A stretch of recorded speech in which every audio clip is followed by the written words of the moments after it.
What's going on, guys? Rashard D here with Double O Level, and we're going to be taking a look at a heads-up display for your Tesla Model 3 or Model Y. Now, this is going to be for years from 2017 through 24, so make sure you check the model of your vehicle to make sure it works for you. So let's go ahead and get this open so we can get a look at it. All right, so once you get the top part of the box off, you can see that it comes in this nice premium packaging. It's really nice. Here's the display. Let's go ahead and get this out. All right, so once you open everything out of the box, you'll see that you get your user manual. You can see that this is for the Model Y 2019 through 24, Model 3 2017 through 23.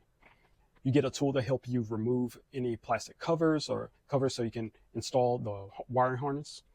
This is going to be the wired data cable that goes from the back of the screen. You have the AMD data cable for the different models that you have, the different computers.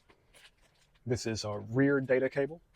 And if you're on the Intel computer, this is the data cable for your Intel. And the screen itself, this looks really nice. It has that OEM bezel style. You have a USB-C port here. Looks like a power button. You also have some adhesive, strong adhesive. This is how you're going to mount it. This is going to be the data cable that'll connect to your computer.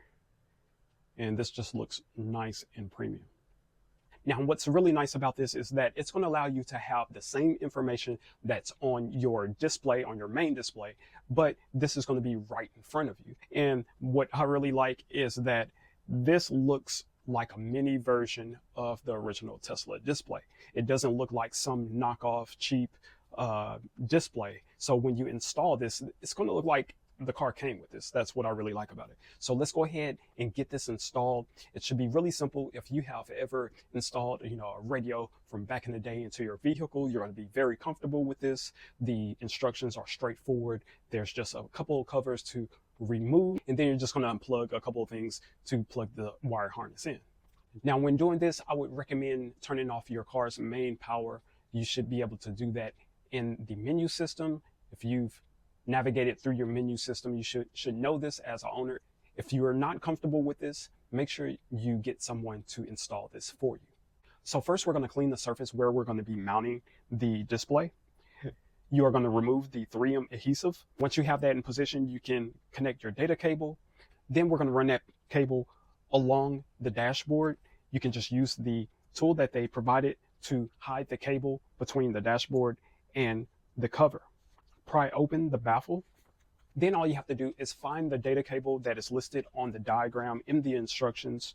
Make sure that you disconnect the right cables and then connect that into the wire harness that is provided. And then you take the wire harness and you're going to reconnect that back into your main computer board connections.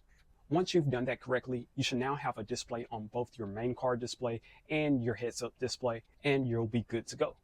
Now, some of the benefits of having this display is that it's going to allow you to have Apple CarPlay, Android Audio right on your display screen. So that's going to be real nice to be able to control that, control your music, see what's going on right in front of you. And it gives you a better visibility of your information, and it allows you to keep your eyes on the road as well. Now, what's really cool is that this has over-the-air updates for the software. So there's no, downloading and then uploading the drivers, connecting and things like that. All you need is an internet connection, and you can get updates for the software right along with it. So once again, guys, this is going to be the heads-up display for your Tesla Model 3 and Model Y. Hopefully the information that I gave you helps make your decision. If you have any questions, comments, you can leave them in the comment section if it's available. Other than that, I'm Rashard D with Double O Level, and I'll catch you on the next one. Peace.